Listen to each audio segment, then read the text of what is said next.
100% job గ్యారంటీతో ISTTM business school admissions open. నమస్తే, welcome to Suman TV. నేను మీ సాయి. ఆంధ్రప్రదేశ్ క్యాబినెట్ భేటీ జరిగింది. దాంట్లో కొన్ని కీలకమైనటువంటి నిర్ణయాలు తీసుకున్నారు. దీనికి సంబంధించి మనం మాట్లాడదాం. ఈరోజు క్యాబినెట్ భేటీలో ఏం జరిగిందో దీని గురించి చెప్పేందుకు మనతో పాటు Suman TV news chief editor Keshav గారు ఉన్నారు. సార్ నమస్తే. నమస్తే సార్. ఆంధ్రప్రదేశ్ క్యాబినెట్ భేటీలో కీలక అంశాలు ప్రస్తావనకు వచ్చినట్టుగా తెలుస్తుంది. ఏమేమి చర్చ జరిగింది, ఏమేమి నిర్ణయాలు తీసుకున్నారు? అంటే ప్రధానమైనటువంటి ఎజెండా ఇప్పుడు ఏవైతే సూపర్ సిక్స్లు అని చెప్పని హామీలు ఇచ్చారో, అలానే ఎన్నికల ఎజెండాగా మొదటి సంతకాలు పెట్టారో వాటన్నిటికి కూడా క్యాబినెట్ అప్రూవల్, క్యాబినెట్ ఆమోద ముద్ర వేసేటువంటి ప్రయత్నం జరిగింది. ఇక ఆంధ్రప్రదేశ్కి ఆల్రెడీ ఉన్నటువంటి ఆర్థిక కష్టాలకు తోడు అప్పులు తెచ్చుకునేటువంటి ప్రయత్నాల్లో వాటికి కూడా విత్ కన్సెంట్ ఆఫ్ క్యాబినెట్ చేయాలి కాబట్టి క్యాబినెట్లో డిస్కస్ చేసి వాటికి కూడా ఆమోద ముద్ర వేశారు. సో ఇందులో మేజర్ మనం చూడాల్సింది ఏంటంటే ల్యాండ్ టైటిలింగ్ యాక్ట్ రద్దు చేస్తూ నిర్ణయం తీసుకుంది. దానికి ఆమోద ముద్ర వేశారు. ఇక మిగతావన్నీ కూడా ఆర్థికపరమైనటువంటి అంశాలతో ముడిపడినాయి. ఒకటి పౌర సరఫరాల శాఖకు సంబంధించి ఒక 2,000 కోట్ల రూపాయల రుణానికి రాష్ట్ర ప్రభుత్వం ప్రయత్నిస్తుంది. దానికి ప్రభుత్వం గ్యారంటీ ఇవ్వాలి. సో పౌర సరఫరాల శాఖ కోసం సేకరిస్తున్నటువంటి ఆ రుణాల కోసం స్టేట్ గ్యారంటీ ఇచ్చేటువంటి అంశాన్ని క్యాబినెట్ క్లియర్ చేసింది. ఇంకోటి రైతుల నుంచి ధాన్యం కొనుగోలు చేయాల్సింది, అది పెండింగ్లో ఉంది. దానికి ఒక 3,200 కోట్ల రూపాయలు అవసరం ఉంటాయి. సో ఆ 3,200 కోట్ల రూపాయలని NCDC నుంచి national credit cooperative development society corporation దాని నుంచి డబ్బులు సేకరిస్తానికి ఆమోద ముద్ర తెలిపింది. సో ఇవి మేజర్వి. మిగతావన్నీ కూడా నార్మల్ అంశాలు చాలా ఉన్నాయి. అయితే అసెంబ్లీ సమావేశాలు ఒకటి 22వ తేదీ నుంచి ప్రారంభించే ఆలోచనలో ఉంది రాష్ట్ర ప్రభుత్వం. దాన్ని కూడా క్యాబినెట్లో డిస్కస్ చేశారు. ఇసుక పాలసీకి సంబంధించి కొన్ని గైడ్ లైన్స్ ఇవ్వాలని చెప్పి అంటున్నారు. వాటి మీద డిస్కస్ చేశారు. సో నెక్స్ట్ ఢిల్లీ టూర్ ఉంది కాబట్టి చంద్రబాబు నాయుడు గారిది ఈ ఆర్థికపరమైనటువంటి అంశాలు కేంద్ర బడ్జెట్లో ఏపీకి ఇవ్వబోయేటువంటి వరాలు. సో దీనిపైన కూడా డిస్కషన్స్ జరిగినట్టుగా సమాచారం ఉంది. ఏ విధంగా కన్క్లూజన్ ఇస్తారో అనేది చూడాలి. ఢిల్లీ టూర్ తర్వాత దీని అవుట్కమ్ ఏంటనేది తెలుస్తుంది. ఎందుకంటే ఢిల్లీ టూర్కి వెళ్తున్నారు కాబట్టి ముందుగానే క్యాబినెట్తో సంప్రదింపులు జరిపినట్టుగా ఇప్పుడు జరిగినటువంటి సమావేశాన్ని మనం చూడాల్సి ఉంటుంది. అసెంబ్లీ సమావేశాలు కూడా ఒక లైన్ క్లియర్ అయినట్టుగానే భావించాలి. అంటే ఇప్పుడు పెట్టేటువంటి అసెంబ్లీ సమావేశాల్లో బడ్జెట్ కూడా పూర్తి స్థాయిలో ఈసారి బడ్జెట్ పూర్తి స్థాయిలో పెట్టే అవకాశాలు చాలా తక్కువ కనిపిస్తున్నాయి.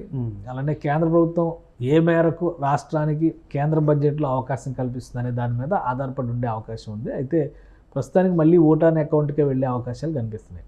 జనరల్గా ఓటాన్ అకౌంట్ బడ్జెట్ 3 నెలల కోసం సమర్పించేటువంటి బడ్జెట్. ఎలక్షన్స్ దీనిలో ఉన్నారు కాబట్టి మే నెలలో ఎలక్షన్స్ హడావుడి, ఏప్రిల్ మేలో ఎలక్షన్స్ హడావుడి ఉంది కాబట్టి 3 నెలలకు సరిపడా బడ్జెట్ని లాస్ట్ గవర్నమెంట్ ప్రవేశపెట్టింది. సో ఇప్పుడు కూడా మళ్ళీ ఓటాన్ అకౌంట్ బడ్జెట్కి వెళ్ళే అవకాశాలు ఎక్కువగా కనిపిస్తున్నాయి. కానీ 6 నెలల పీరియడ్ ఉంది కదా, ఇంకా ఉంది. 9 నెలల వరకు సమయం ఉన్నప్పటికీ కూడా ఇప్పుడు సమర్పించబోయేటువంటిది ఫస్ట్ క్వార్టర్ కంప్లీట్ అయింది. సెకండ్ క్వార్టర్ మాత్రమే ఈ బడ్జెట్లో పెట్టడం ద్వారా ఫుల్ బడ్జెట్ని తర్వాత పెట్టే అవకాశాలు కనిపిస్తుంది. ఎందుకంటే గత ప్రభుత్వ హయాంలో తీసుకున్నటువంటి అప్పులు, అలానే కేంద్ర ప్రభుత్వం కేటాయించినటువంటి నిధుల మళ్లింపులు, వీటిపైన క్లారిటీ రావట్లేదు అనేది అంతర్గతంగా డిపార్ట్మెంట్స్లో జరుగుతున్నటువంటి డిస్కషన్. కొత్త గవర్నమెంట్ ఫామ్ అయ్యి దాదాపు 30 నెల రోజులు గడిచింది, 35 రోజులు దగ్గర అవుతుంది. సో ఈరోజు క్యాబినెట్లో మంత్రుల పెర్ఫార్మెన్స్ మీద కూడా ఒక చర్చ జరిగినట్టుగా సమాచారం ఉంది. ఎవరు ఎలా పనిచేస్తున్నారు, ఎవరెవరు ఇంప్రూవ్ చేసుకోవాల్సిన అవసరం ఉంది, వాటిపైన కూడా చంద్రబాబు నాయుడు గారు సీఎం డైరెక్షన్స్ ఇచ్చినట్టుగా సమాచారం ఉంది. సో వీటన్నిటిని దృష్టిలో పెట్టుకొని ఇప్పుడు ఇక్కడ ఉన్నటువంటి సమస్యలను పరిష్కరించడము గత ప్రభుత్వం చేసినటువంటి తప్పిదాలకు సంబంధించి, ఎందుకంటే వైట్ పేపర్స్ రిలీజ్ చేస్తారు, శ్వేతపత్రాలు రిలీజ్ చేస్తున్నారు. భూ కుంభకోణానికి సంబంధించి, విద్యుత్ బకాయిలకు సంబంధించి చాలా విపరీతమైనటువంటి ప్రెషర్ ప్రస్తుత ప్రభుత్వం పైన ఉంది. దీనికి కావాల్సినటువంటి నిధుల్ని ఏ విధంగా సేకరించాలి అనేది ఒక పెద్ద సమస్యగా మారుతుంది. ప్లస్ ఇప్పుడు కొత్త ప్రభుత్వం ఇచ్చినటువంటి ఎన్నికల హామీల్లో భాగంగా పాత ప్రభుత్వం ఇచ్చినటువంటి వాటిని కొనసాగిస్తూనే కొత్త ప్రభుత్వం ఇచ్చినటువంటి హామీలను ముందుకు తీసుకెళ్లేటువంటి ప్రయత్నం జరుగుతుంది. సో ఈ రెండింటిని బ్యాలెన్స్ చేయాలంటే అన్నిటికీ వంతెనగా కావాల్సింది ఆర్థిక అంశాలే. సో ఆ ప్రయత్నాల్లోనే మళ్ళీ కేంద్ర ప్రభుత్వాన్ని విజ్ఞప్తి చేసేటువంటి ఉద్దేశంతో చంద్రబాబు నాయుడు ఢిల్లీ వెళ్తున్నట్టుగా సమాచారం ఉంది. ఆర్థిక మంత్రితో కూడా భేటీ అవుతున్నట్టుగా సమాచారం. ఆర్థిక మంత్రితో భేటీ ఉంది, పెట్రోలియం శాఖ మంత్రితో భేటీ ఉంది, హోం మంత్రితో భేటీ ఉంది. మళ్ళీ ఒక రౌండ్ లాస్ట్ టైం ఆయన వెళ్ళి కూడా ఒక 10 రోజులు అవుతుంది అంతే. సో మళ్ళీ ఒకసారి వాళ్ళందరినీ ఒక రౌండ్ కలిసి budget final proposals, final preparations బహుశా ఈ 2-3 రోజులనే కంప్లీట్ అవుతాయి. 22-23 తారీఖు, 22 నుంచి పార్లమెంట్ సమావేశాలు మొదలవుతుంది. 23న పార్లమెంట్లో బడ్జెట్ ప్రవేశపెట్టేటువంటి అవకాశం ఉంది. సో ఫైనల్ బుక్లెట్స్లో, ఫైనల్ రిపోర్ట్లో ఏపీకి సంబంధించినటువంటి హెడ్స్ ఏమేమి ఉంటాయి. ఎందుకంటే పోలవరం కేంద్ర సాయం లేకుండా అవ్వదు. అలానే అమరావతి కేంద్రం ఆదుకోకపోతే ఒక్క అంగుళం కూడా ముందుకెళ్ళేటువంటి పరిస్థితి కనిపించట్లేదు. అలానే ఇన్ఫ్రాస్ట్రక్చర్ డెవలప్మెంట్ విషయంలో ఒక అమరావతి ఔటర్ రింగ్ రోడ్డుకే 25,000 కోట్లు కావాలి. సో అక్కడ అవుట్ అండ్ అవుట్గా భూసేకరణ చేసి అప్పగిస్తే కేంద్ర ప్రభుత్వం పూర్తి స్థాయి బాధ్యత తీసుకుని నిర్మాణానికి వెళ్తుంది అనేటువంటి క్లారిటీ క్లియర్గా మొన్న ఉపరితల రవాణా శాఖ మంత్రి నితిన్ గడ్కరీ ఇచ్చేశారు.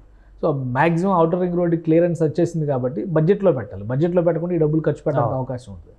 సో బడ్జెట్లో పెడితేనే అంత పెద్ద మొత్తాలు కూడా ఖర్చు చేయడానికి అవకాశం ఉంటుంది. అలానే బీపీసీఎల్ ఆంధ్రప్రదేశ్కి కేటాయిస్తారు అనేది దానికి సంబంధించి అఫీషియల్ ప్రకటన ఒకటే పెండింగ్. బట్ బీపీసీఎల్ ప్రతినిధులు వచ్చి రాష్ట్ర ముఖ్యమంత్రిని కలిసి వెళ్ళారు కాబట్టి ఎక్కడ పెడతారు, విశాఖపట్నంలోనా, పిఠాపురం పరిసరాల్లోనా, మళ్ళీ విశాఖ పరిసరాల్లోనా ఎక్కడ పెడతారనేటువంటి చర్చ ఉంది.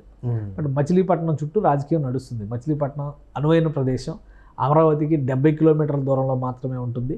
అంటే కొత్త రాజధాని కాబట్టి ఇక్కడ ఇన్ఫ్రాస్ట్రక్చర్ కూడా అవైలబుల్ ఉంటుంది. ఇక్కడ ఇన్ఫ్రాస్ట్రక్చర్ డెవలప్మెంట్ చేస్తే ఎక్కువ అవకాశాలు ఉంటాయనేది రాష్ట్ర ప్రభుత్వం కూడా ఆశిస్తున్నటువంటి పరిస్థితి ఉంది. సో వీటన్నింటినీ ఇప్పటివరకు ఒక కన్సెంట్ తీసుకుని వచ్చారు. బట్ ఆన్ పేపర్ లేకపోతే కనుక ఫండ్స్ ఎలకేషన్ అనేది సాధ్యం కాదు. బీపీసీఎల్ ప్రాజెక్ట్ అనేది 70,000 కోట్ల రూపాయల ప్రాజెక్టు. సో అక్కడ కేంద్ర ప్రభుత్వ బడ్జెట్లో కనుక బీపీసీఎల్ని ఆంధ్రప్రదేశ్కి కేటాయిస్తున్నాం అంటే బీపీసీఎల్ ఒక పబ్లిక్ సెక్టార్ కంపెనీ కాబట్టి ఫర్దర్గా ఇన్వెస్ట్మెంట్ పార్ట్ అంతా కూడా వాళ్ళ ప్లానింగ్ ప్రకారం వాళ్ళు ముందుకెళ్తానికి అవకాశం ఉంటుంది. బట్ సెంట్రల్ గవర్నమెంట్ కన్సెంట్ లేకుండా నిర్ణయం తీసుకోవడానికి అవకాశం ఉంటుంది. మళ్ళీ దాన్ని బోర్డులో పెట్టి సెంట్రల్ గవర్నమెంట్ అప్రూవల్ కోసం పంపించి చాలా ప్రాసెస్ ఉంటుంది. సో ఇవన్నీ నేను అనుకోవడం ఫైనల్ కన్క్లూజన్ తీసుకుని ఫైనల్ రిపోర్ట్లో ఉండేలాగా చూసుకోవడం కోసం చంద్రబాబు నాయుడు గారు ఢిల్లీ వెళ్తున్నారు. సో దానికి సంబంధించినటువంటి చర్చ ఆంధ్రప్రదేశ్ ఆర్థిక భారాన్ని మోసేటువంటి క్రమంలో కేంద్రం ఇవ్వాల్సినటువంటి చేయూత, దీనిపైన ఎక్కువగా ఫోకస్ పెట్టినట్టుగా తెలుస్తుంది. అలానే ఈ మధ్య కాలంలో ఏపీలో కొన్ని ఇన్సిడెంట్స్ జరిగాయి. విపక్షానికి సంబంధించి కానీ, కొన్ని కేసులు నమోదు కానీ, శాంతి భద్రతలకు సంబంధించినటువంటి అంశాలు కానీ ఇందులో ముడిపడి ఉన్నాయి.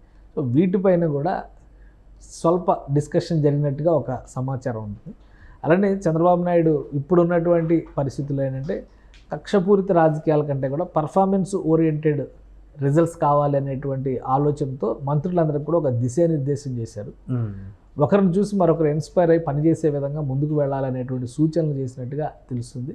సో ఇప్పుడు అక్కడ ఆల్రెడీ ఒకరు ఇద్దరు కాదు, పవన్ కళ్యాణ్ కావచ్చు, నాదెండ్ల మనోహర్ కావచ్చు, నారా లోకేష్ కావచ్చు, అచ్చెన్నాయుడు కావచ్చు. సో వీళ్ళందరూ కూడా పర్ఫార్మెన్స్ విషయంలో కొంచెం మిగతా వాళ్ళు జూనియర్ల కంటే కూడా ఉత్సాహం చూసిన. Of course Pawan Kalyan first time minister అయినప్పటికీ కూడా, డిప్యూటీ సీఎం హోదాలో మినిస్టర్ అయినప్పటికీ కూడా ఆయన రివ్యూ చేస్తున్నటువంటి విధానం కానీ, శాఖల పరంగా ఆయన తీసుకున్నటువంటి నిర్ణయాలు కానీ ఇవన్నీ కూడా మిగతా వాళ్ళకి ఒక ఇన్స్పిరేషన్ ఇచ్చే విధంగా ఉండాలి అనేటువంటి రీతిలో డిస్కషన్ జరిగినట్టుగా తెలుస్తుంది. సో మొత్తం మీద ఓవరాల్గా క్యాబినెట్ సారాంశాన్ని కనుక మనం చూస్తే కీలకమైనటువంటి అంశాలు ఇప్పుడు ఏవైతే ల్యాండ్ టైటిలింగ్ యాక్ట్ లాంటివి ఉన్నాయో, అలానే ఇంకోటి నిన్నే శ్వేతపత్రం రిలీజ్ చేశారు, భూ కబ్జాలకు సంబంధించి కూడా ఒక యాక్ట్ తీసుకొస్తాం, Gujarat model land grabbing act తీసుకొస్తాం అనేటువంటి ఒక మాట చెప్పారు.